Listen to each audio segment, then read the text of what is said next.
time in Winnipeg. Jet fans, please welcome back Kenny Svechnikov.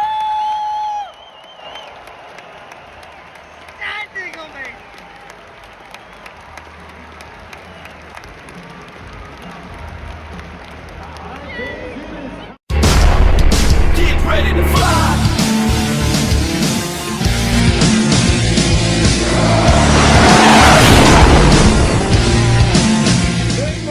Afternoon and evening, ladies and gentlemen. My name is Zachary Nolan. Carter's here with me, getting ready to edit all of this mumbo jumbo. You gave me a lot of work. I gave him a lot of reactions for a 3-2 hockey game. Let me tell you, we got a lot of reactions for you guys to check out. As you can see, I was at this game. That's why we're doing overlay footage with live reactions. It's just something a little special, something different. The spice of life, you know? Variety of tastes. Thank you so much for tuning in. If this is your first time, don't forget to subscribe. We cover every single Winnipeg Jets game of the season. Even if you're not a Jets fan, we would appreciate it. It's free to subscribe, and it's just nice. But yeah, Jets lose 3-2 to the San Jose Sharks. The Sharks! In overtime, the Jets absolutely throw this game down the toilet, down into the ocean with the Sharks themselves, and it was a goddamn shame. It felt like the death of a season, honestly. Even though I think the Jets can still make the playoffs quite handily, all they have to do is win half their games. This loss is a fundamental issue in why this team possibly might not be able to go far in the playoffs. Yes, the backup goalie was in net. It doesn't matter. You need to be able to finish on your chances. The Jets had an 80% deserve to win-o-meter, and they lost. Like, let's get into this game. Dave Riddick is in net, and you can tell that this game went badly because there is no, you just got Dave Riddick pre-intro that we love doing when he wins. Fun fact, we were going to add him bench pressing the net to the pre-intro of him going, ha, ha, ha, ha, but he hasn't fucking won yet since then. So we haven't needed to. Dave Riddick in the first period had 2 blockers. Don't tell me he was wearing a glove. He had 2 blockers and a really uncomfortably large chest protector. That was it. He could not stop anything. He couldn't cover anything. And just like that, the Sharks will score to make it 1-0 reaction here. David! Cover. Oh my God, David!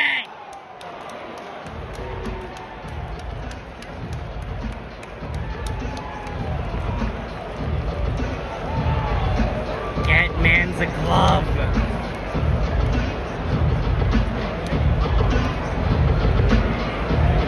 One, two, three, 4, in. Yeah, that's on David. That is 1,000% on David Riddick. And that would be the score going into the second period. The second period is where the Jets really start to come alive. However, there is a man, a local hero named James Reimer in net for the Sharks. That was a problem for the Winnipeg Jets. James Reimer played insane. You know what? On a non-selfish note, I'm happy he had a really good game here. I know he has family in the area, so having them come out and watch him play amazing, like the old, Toronto Maple Leafs James Reimer was good to see. Unfortunately, it was against your Winnipeg Jets, which frustrates me deep in my soul. He makes a robbery of a glove save on a 2-on-1 reaction here. Jesus. Go, go, go. Oh, what a save! Oh, good save. Good save. And then the Jets, with all of the momentum in their favor, Blake Wheeler, the empty net merchant that he is, puts it off the post, and Lowry misses the net wide. Just take a look at how close the Jets were. Reaction here. Right there. Fire. Oh! Oh, he hit the net! Oh, he missed the net! How do you miss it? Frustrating isn't the damn word for it. Also, let's talk about this. The power play. I love the first power play unit. But if shit isn't working, change it up, Rick! 0 for 6 on the power play. That is unacceptable against the San Jose Sharks. The San Jose Sharks, which is just Erik Karlsson and Eric Carlson, Logan Couture, Tomas Hertl just dragging a team, kicking and screaming into a rebuild. That's what this whole team is. And you couldn't score a single power play goal on that? Wake up! Thankfully, Nino Niederreiter would score his 200th goal of the season. And first is a Jet reaction here.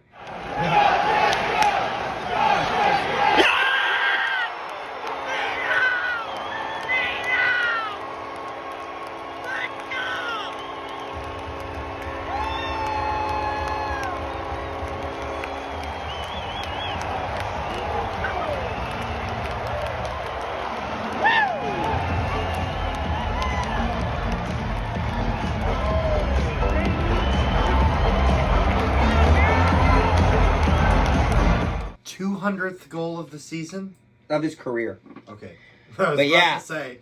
I mean, yeah, great to see. Shame we couldn't celebrate it really much because we know he would have got the jacket if not for the fact that they lost this game.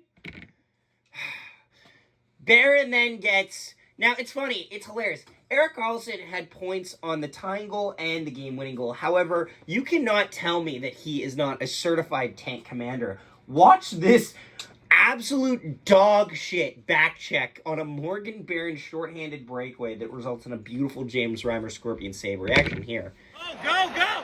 Go, go, go! Oh! You cannot tell me that Eric Carlson isn't waiting to play with Connor Bedard. You can't tell me! I will not believe you! Niederreiter then gets his 200 goal celebration right here, just where they acknowledge it. Reaction here.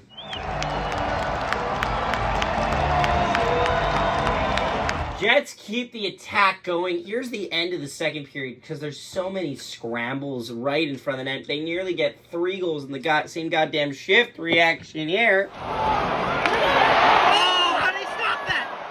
Fire! Keep firing! Ha!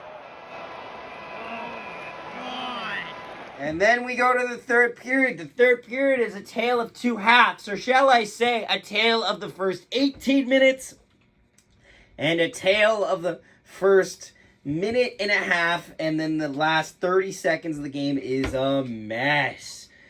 And let's just put it up here. With 5 minutes to go, Nate Schmidt, play Mambo number 5, scores to make it 2-1 reaction here.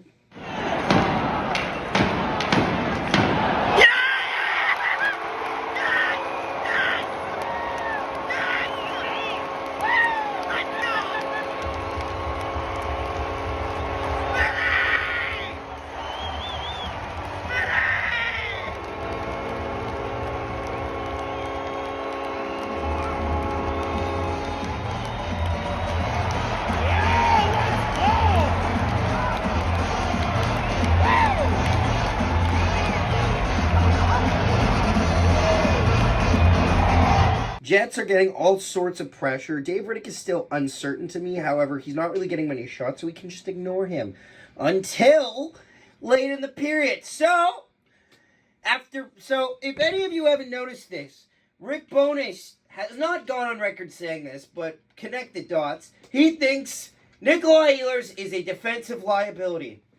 So explain to me, in your infinite wisdom, Ricky boy, why the fuck is Neil Pionk and Blake Wheeler playing the last minute of the game? Neil Pionk is a designated winger, for God's sake. He can't defend. It's Neil Pinch Pionk. That's all he does. It's all he can do. And Blake Wheeler tries to be a hero from his own corner, throws it down the ice, icing after his entire line has been out there for 45 seconds. What do you think happens? If you said A, Tomas Hertl, the Ninja Hertl, the Teenage Mutant Ninja Hertl, comes in and scores with 10 seconds left, you, sir, deserve a cookie and a slap in the face. Reaction here.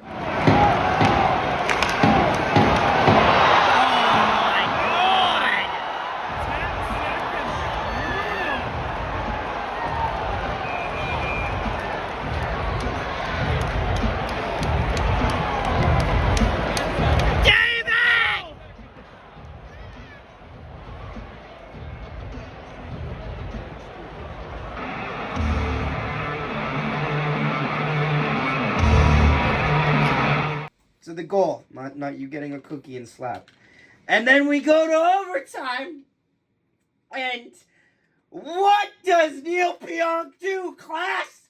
Does he A, and I want Carter to show these options on the screen. Does he A, back check and wait for an opportunity? Does he B, get set up in the zone and work a possible cycle? Or does he C, park himself in front of the net with nobody back? If you pick C, ding, ding, ding, you win! Logan Couture, overtime winner, reaction here. Somebody cover!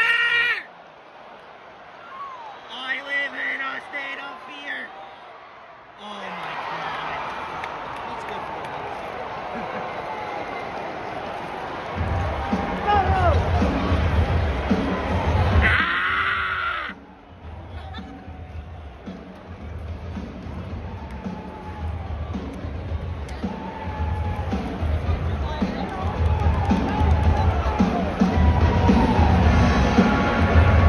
Dave Riddick just looked absolutely... Dave Riddick got violated. Violated. David Riddick is calling a helpline after being violated by Logan Couture on that goddamn thing. Dude split the pad, split everything. Left his jockstrap in the rafters. And Jets lose 3-2 in overtime. For the second straight game where I have been there, the Jets lose in extra time. And I am getting a little sick of this shit. Guess what our next 2 games are against, ladies and gentlemen? Do you think we're going to have a chance to redeem ourselves? They are against the Minnesota Wild and the Boston Bruins. Fuck. That's all I gotta say for that. Shit. That's a damn fucking shame. It's honestly a shame. I'm just sitting here kicking back in this computer room in shambles. I'm happy that I had to drive home. My dad had to drive home. Also, it was Kyle Connor bobblehead night, but you already knew that. With real life hair. Isn't that fucking unnerving? He's got a flow. Like, no, like an actual flow. Like, if you take the thing out, it's got hair. And I think Nikolai Ehlers said it best. They showed all of the guys unboxing the bobblehead, and Nikolai Ehlers opened it and went, oh god, and just stared at it like some type of Russian fucking doll. And that's what it is. Positives in this game. Nemestikov, I love him. I love Vladislav Nemestikov. He can play anywhere on the bottom 6 he wants. I don't want him to ever be pulled out of the lineup again. Carson Kuhlman's still benched, so that's good. Nino Niederreiter looks solid. He looks comfortable. He's also adding a new seam on the power play, too, as a deflection and net front presence, which, you know what, we could have done with a little bit more of, considering we only scored 2 fucking goals in James fucking Reimer in the year of our Lord 2023. But cons, and there's a lot. Dave Riddick is not it, Chief, and we cannot re-sign him. No matter what you do in the offseason, you cannot re-sign him. I would rather promote Oskari Salmonen than play David Riddick. I think I know what Carter's getting. Yes, he is. Carter, can you just put the title on the screen, maybe? Actually, no, don't do that. You don't need to do that. You don't need to do that. It'll take you way too long. But anyway, Mike Award for the worst Jet goes to none other than Neil Pionk. And let me tell you, just like the Daytona 5000, it was a tough fucking race. It was a close race. Dave Riddick really wanted it tonight, ladies and gentlemen. But Neil Pionk gets it. Undisputed, undefeated, undisputed. In the words of Habib. And yeah, I sit on a throne of lies and shame and misery, and I'm upset. I will not wrap this up, Carter. This is my therapy. What's yours? Top 3 stars for the Winnipeg Jets tonight. Vladislav gets honorable mention. Mambo number 5 himself gets 2nd star. Nino Niederreiter gets 1st star. Morgan Barron gets third star because holy shit, this is the Morgan Barron I've missed for the last 40 games. Nearly got 3 goals tonight. Great to see him give a shit. Wish that could be reverberated throughout the lineup. Once again, thank you so much for watching. Don't forget to subscribe, leave a like, all that jazz, all that mambo jambo. And we'll see you next time. Huzzah. Connor, the old Svechnikov for Connor, and score! Pierre-Luc Dubois